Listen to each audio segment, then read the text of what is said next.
Kami selaku pimpinan DPR mohon maaf atas kekurangan kami selama ini. Tentu kami mahasiswa mendorong agar DPR menindaklanjuti secara serius aksi makar ini. Apalagi Bapak Presiden sudah menyebutkannya dalam konferensi pers. Sungguh-sungguh demi Tuhan, bukan ada niat untuk membuat orang celaka.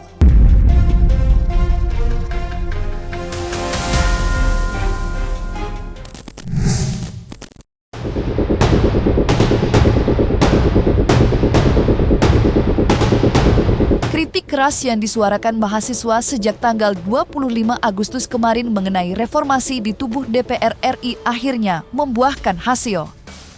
Kemarin perwakilan dari Badan Eksekutif Mahasiswa, BM, seluruh Indonesia dan beberapa organisasi mahasiswa lainnya menemui pimpinan DPR RI Sufmi Dasko Ahmad, Saan Mustopa, dan Cucun Ahmad Syamsurijal. Dalam pertemuan tersebut, perwakilan BM mengajukan sejumlah tuntutan, diantaranya mendesak DPR dan pemerintah membentuk tim investigasi independen untuk mengusut indikasi makar sebagaimana yang dituduhkan Presiden Prabowo pada saat terjadinya kerusuhan dalam aksi massa. Menanggapi tuntutan perwakilan BM seluruh Indonesia, pimpinan DPR RI, Sufmi Dasko, menyebut akan menjembatani agenda pertemuan antara perwakilan pemerintah dengan perwakilan BM untuk menindaklanjuti tuntutan mereka. Lantas mungkinkah perwakilan BM akan bertemu dengan Presiden Prabowo? Barusan kami sudah melakukan komunikasi via WhatsApp dengan pihak pemerintah. Kawan-kawan sekalian akan diterima oleh pihak pemerintah besok untuk menyampaikan juga secara langsung, karena ada beberapa hal yang nantinya itu harus dilakukan kerjasama antara DPR dan pemerintah. Seperti tadi, membentukan tim investigasi dugaan makar, lalu kemudian soal undang-undang perampasan aset, misalnya kan itu pembuatan undang-undang adalah DPR dan pemerintah, serta tadi tuntutan pengurangan pajak-pajak, serta beberapa hal yang harus memang dilakukan oleh pemerintah dan DPR. Tim investigasi terkait soal dugaan makar, yang kedua terkait dengan kondisi ekonomi dikaitkan dengan kondisi DPR tentang demokrasi dan supremasi sipil, ada soal tim investigasi, ada soal tuntutan terhadap DPR terkait dengan berbagai fasilitas di DPR, yang ketiga terkait dengan soal RUU, baik itu perampasan aset yang utamanya maupun yang lain, dan yang kelima terkait dengan soal perpajakan yang adil dan lain-lain.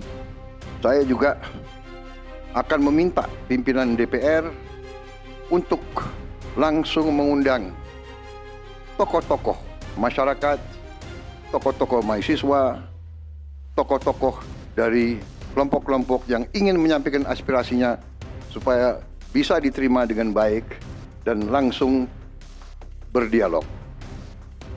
Tadi sudah saya sampaikan, mereka pun sekarang sudah akan segera melakukan pencabutan terhadap beberapa kebijakan di DPR RI. Tadi saya sudah sampaikan besaran tunjangan kepada anggota DPR dan moratorium kunjungan kerja luar negeri sudah segera mereka tindak lanjuti.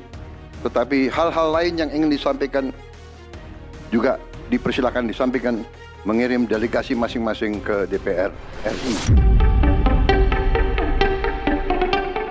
Dalam pertemuan yang penuh ketegangan namun juga dialog terbuka, perwakilan Badan Eksekutif Mahasiswa, BM, seluruh Indonesia menyampaikan kekecewaan mendalam mereka kepada pimpinan DPR RI dalam pertemuan tersebut.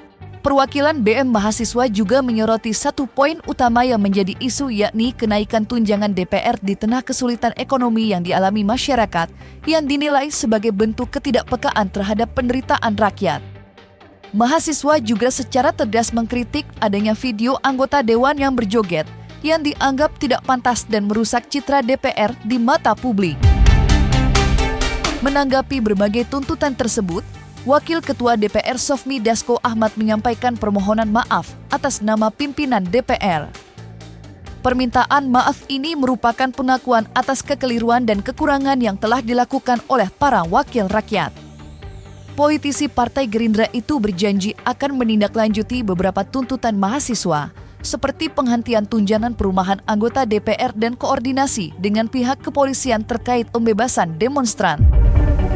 Sikap Dasko yang mengakui kesalahan dan berjanji untuk berbenah diharapkan dapat menjadi jembatan untuk mengembalikan kepercayaan publik, khususnya dari kalangan mahasiswa, terhadap institusi legislatif. Pertama-tama selaku pimpinan DPR, kami dalam kesempatan ini mengucapkan duka cita yang sangat mendalam atas berpulangnya almarhum Afan Kurniawan dan seluruh korban kejadian aksi penyampaian pendapat yang terjadi beberapa waktu yang lalu. Selaku pimpinan DPR, kami menyatakan permohonan maaf atas kekeliruan serta kekurangan kami sebagai wakil rakyat dalam menjalankan tugas dan fungsi mewakili aspirasi masyarakat yang selama ini menjadi tanggung jawab kami. Tentunya permintaan maaf ini tidak cukup tanpa evaluasi dan perbaikan secara menyeluruh dan akan dilakukan dalam waktu yang sesingkat-singkatnya. Kami telah berkoordinasi dengan seluruh pimpinan DPR beberapa waktu ini dan kami sampaikan beberapa hal yang sudah dan akan kami lakukan. Pertama, melakukan evaluasi menyeluruh terhadap tunjangan anggota dewan dan khusus untuk tunjangan perumahan dihentikan terhitung sejak tanggal 31 Agustus 2025. Yang kedua, moratorium kunjungan kerja atau perjalanan dinas luar negeri anggota DPR serta melakukan efisiensi untuk kunjungan kerja di dalam negeri. Reformasi DPR akan dipimpin langsung oleh Ketua DPR Ibu Puan Maharani untuk menjadi DPR yang lebih baik dan transparan. Kami selaku pimpinan DPR mohon maaf atas kekurangan kami selama ini. Pertemuan antara perwakilan Badan Eksekutif Mahasiswa seluruh Indonesia dan beberapa organisasi mahasiswa lainnya dengan pimpinan DPR RI merupakan kelanjutan dari aksi demonstrasi yang telah mereka lakukan sebelumnya. Mahasiswa menuntut adanya perbaikan moralitas para wakil rakyat yang mereka anggap tidak peka terhadap kondisi ekonomi masyarakat. Tuntutan ini secara khusus menyoroti keputusan kenaikan tunjangan DPR di tengah kesulitan ekonomi serta pernyataan anggota DPR RI yang kontraproduktif. Selain isu moralitas, mahasiswa juga fokus pada isu penegakan hukum dan kesejahteraan rakyat. Mereka menuntut pembentukan tim investigasi independen untuk mengusut tuntas berbagai kasus kekerasan yang menimpa demonstran. Tuntutan ini menunjukkan komitmen mahasiswa untuk menjaga agar ruang demokrasi tetap terbuka dan bebas dari kekerasan. Mahasiswa juga mendesak DPR untuk segera mengesahkan RUU Perampasan Aset yang dinilai sebagai langkah strategis untuk memberantas korupsi dan memastikan aset-aset hasil kejahatan dikembalikan kepada negara. Dan seperti inilah tuntutan perwakilan BM yang berapi-api di hadapan pimpinan DPR RI kemarin. Saya ingin ada pembentukan tim investigasi yang independen untuk mengusut tuntas berbagai kekerasan yang terjadi berlangsung sepanjang bulan Agustus ini. Juga dengan dugaan makar yang keluar dari mulut Bapak Presiden Prabowo Subianto. Kami ini investigasi ini mengusut tuntas semuanya sehingga kemudian apa yang disampaikan Bapak Presiden dapat dibuktikan.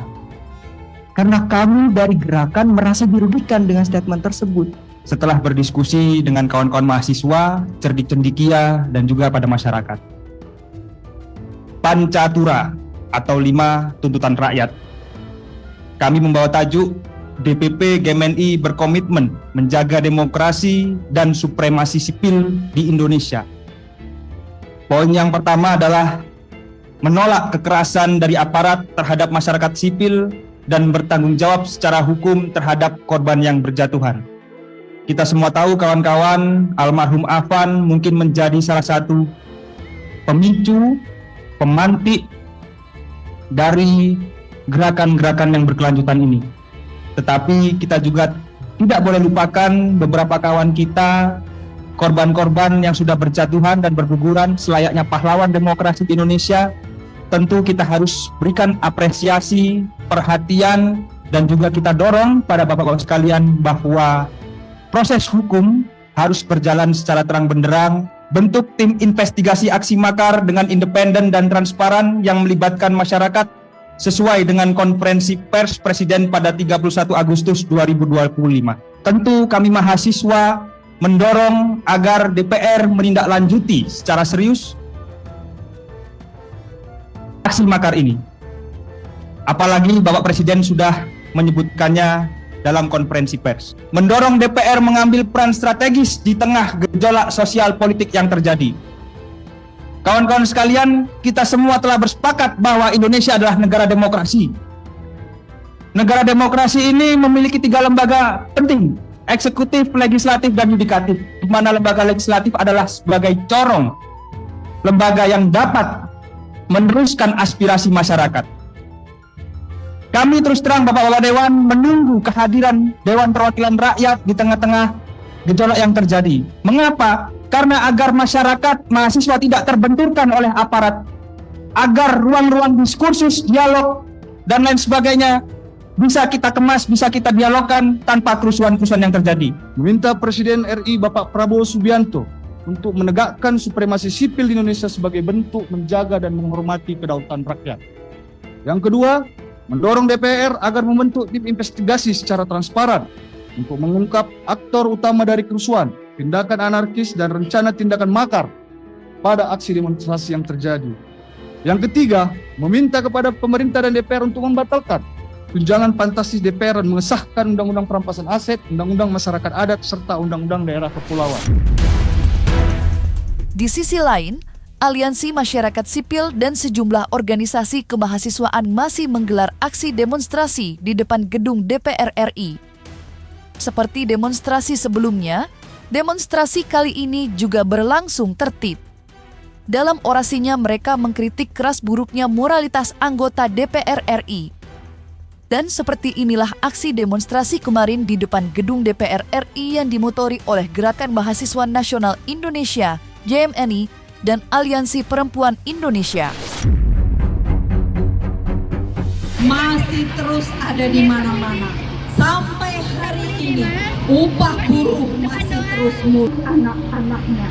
Sampai hari ini, masih banyak tidak juga merasakan nikmatnya pajak. Penghina bangsa bukanlah warganya yang meminta hak-haknya. Hari ini moralitas tidak ada. Dan Dewan Pengkhianat Rakyat itu kawan-kawan, bahkan dia menantang rakyat dan menyebut bahwasannya rakyat dan masyarakat Indonesia adalah masyarakat yang tolol. Padahal kita bisa melihat kawan-kawan, terkhususnya saya sebut namanya Ahmad Saroni goblok. Dia itu punya nilai rata-rata 6. Kita memperjelas hari ini bahwasannya dewan yang ada di sana adalah yang tolol. Dia tidak mengutamakan gagasan dan pikirannya. Dia hanya memiliki kekuatan uang. Itulah yang disebut dengan oligarki, kawan-kawan. Ada sedikit pepatah yang kemudian disampaikan oleh Bung Karno, bahwa tanpa Maluku bukanlah Indonesia, maka tanpa Indonesia bukanlah Maluku, kawan-kawan sekalian. Setuju, kawan-kawan sekalian? Kehadiran kami di sini tidak lain dan tidak bukan adalah meminta kepada pemerintahan di bawah kepemimpinan Presiden Prabowo untuk mengevaluasi secara totalitas karena amanah yang diberikan kepada kawan-kawan di daerah untuk menegakkan hukum tidak amanah. Yang menjalankan proses hukum itu adalah orang-orang yang berpikir tentang bagaimana mendapat keuntungan di atas penderitaan rakyat itu sendiri, kawan-kawan. Agenda demonstrasi nasional hari ini sangat kompleks. Ada penumpang gelap. Makanya kita GMNI memilih turun di akhir karena di awal kita lihat sangat syarat kepentingan tertentu. Sehingga kita mungkin mau terlibat jauh. Kita turun di akhir karena kita ingin juga mempertegas bahwa kita tidak tersubordinasi pada partai politik manapun, apalagi terkooptasi oleh elit-elit politik. Sehingga aspirasi ini murni aspirasi dari hasil kajian DPP GMNI yang sudah kita sampaikan dan akan di follow up. Dan ini akan kita kawal terus, kita akan tagih janji. Dan tadi itu ruang aspirasi sudah dibuka. Supaya semua pelaku kekerasan dari pihak aparat juga diproses seadil-adilnya dan setransparan mungkin, supaya ada perubahan dalam legislatif kita, eksekutif kita, sampai institusi kepolisian kita. Benar, makanya kita jangan sampai ngasih ruang untuk orang-orang memprovokasi. Kita harus saling jaga, warga ada keluarga kita sendiri, jangan sampai mensisir minoritas, suku, ras, agama tertentu, jangan. Maka peserta aksi semuanya ingat tujuan kita apa, goals kita apa.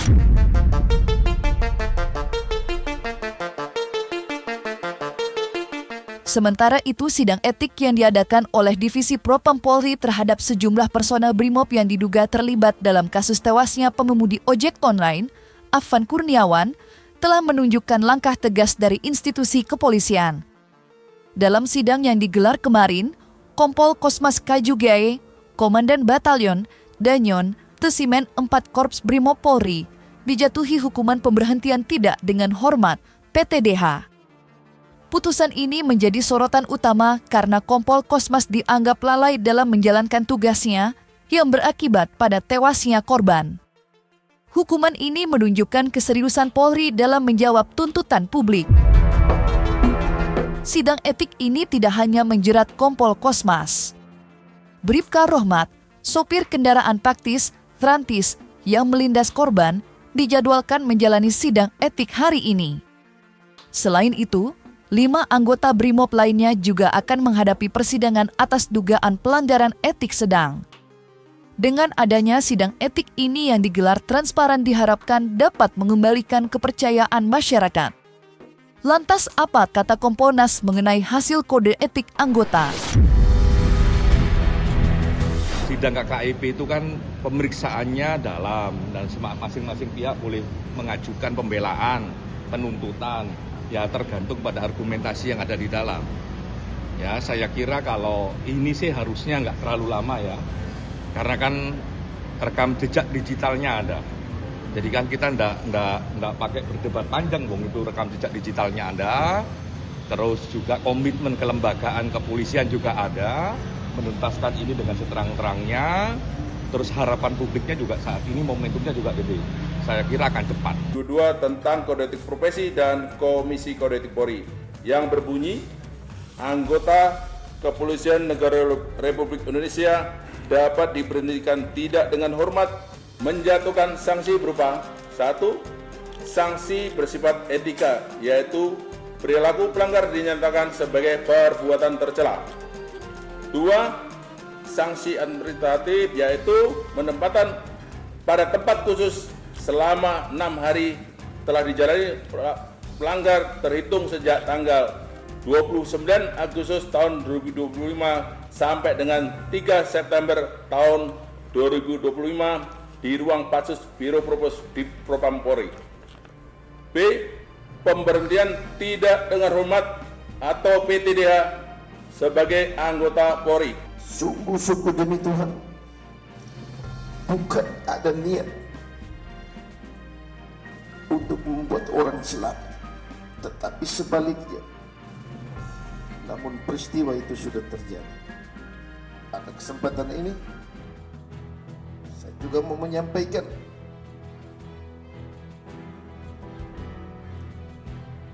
duka cita yang mendalam kepada korban, sungguh-sungguh di luar dugaan. Dan saya mengetahui ketika korban meninggal, ketika video viral,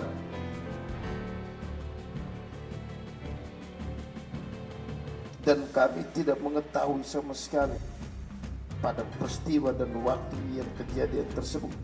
Dengan keputusan ini, saya akan berpikir-pikir dulu dan saya akan berkoordinasi dan berbicara dengan keluarga besar.